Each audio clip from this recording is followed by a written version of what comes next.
ഗോകുൽ. ഗോകുൽ എവിടുന്നാ വരുന്നത്? ഞാൻ കോഴിക്കോട് ജില്ലയിൽ മണ്ണൂരിൽ നിന്നാണ്. കടലുണ്ട്. ഓക്കെ, ക്വാളിഫിക്കേഷൻ എന്തായിരുന്നു? ഞാൻ JDT ഇസ്ലാം പോളിടെക്നിക്കിൽ diploma in civil engineering. Okay, എങ്ങനെയാണ് നമ്മളെ ഇൻസ്റ്റിറ്റ്യൂട്ടിനെ കുറിച്ച് ഗോകുൽ അറിഞ്ഞത്? അത് ഞാൻ ഈ കോളേജ് കഴിഞ്ഞ സമയത്ത് ഇനിയിപ്പം ഏത് കോഴ്സ് ചെയ്യുന്ന ഇങ്ങനെ ജസ്റ്റ് നോക്കിയാൽ നമുക്ക് യൂട്യൂബിൽ സൈറ്റിനാലും ഒരു വീഡിയോ ഉണ്ട്, ക്വാണ്ടിറ്റി സർവേ എന്നുള്ള. അത് കണ്ട് വിളിച്ച് അന്വേഷിച്ചു. ഓക്കെ, നമ്മളെ ഇൻസ്റ്റിറ്റ്യൂട്ട് ക്വാണ്ടിറ്റി സർവേ ചെയ്യാൻ വേണ്ടിയിട്ട് നമ്മളെ ഇൻസ്റ്റിറ്റ്യൂട്ട് തിരഞ്ഞെടുക്കാൻ എന്താണ് കാരണം? അത് മെയിനായിട്ടുള്ളൊരു റീസൺ എന്ന് പറഞ്ഞാൽ അവിടെ GCC ബേസ്ഡ് ഹൈ റൈസ് ബിൽഡിങ്ങിൻ്റെ പ്രൊജക്റ്റാണ് സിലബസിൽ നിന്നാണ്. പിന്നെ ഇതിൻ്റെ സിലബസ് ഉണ്ടാക്കിയ സാറ് ക്വാണ്ടിറ്റി സർവേയർ ആയിരുന്നു. ഓക്കെ, കോഴ്സ് കഴിഞ്ഞിട്ട് എന്താണ് ഗോകുലിന്റെ പ്ലാൻ? എന്താണ്?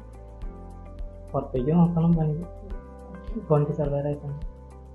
അതുപോലെ തന്നെ നമ്മളെ ഇൻസ്റ്റിറ്റ്യൂട്ടിനെ കുറിച്ചും ക്ലാസ്സിനെ കുറിച്ചൊക്കെ ഒരു ഓവറോൾ എക്സ്പീരിയൻസ് എന്താണ്? ക്ലാസ് വളരെ നല്ല ക്ലാസ് തന്നെയാണ്. പിന്നെ എന്താ ഫ്രണ്ട്ലി ആണ് വളരെ. നമുക്കൊരു അതായത് വളരെ പെട്ടെന്ന് മനസ്സിലാവുന്നുണ്ട്. എല്ലാം മനസ്സിലായതിനു ശേഷമാണ് അടുത്ത ഒരു ഇതിലേക്കൊക്കെ പോകുന്നത്. Okay Gokul, thank you. Course ചെയ്യാൻ വേണ്ടി നമ്മൾ ഇൻസ്റ്റിറ്റ്യൂട്ട് തിരഞ്ഞെടുത്തതിന് താങ്ക് യു.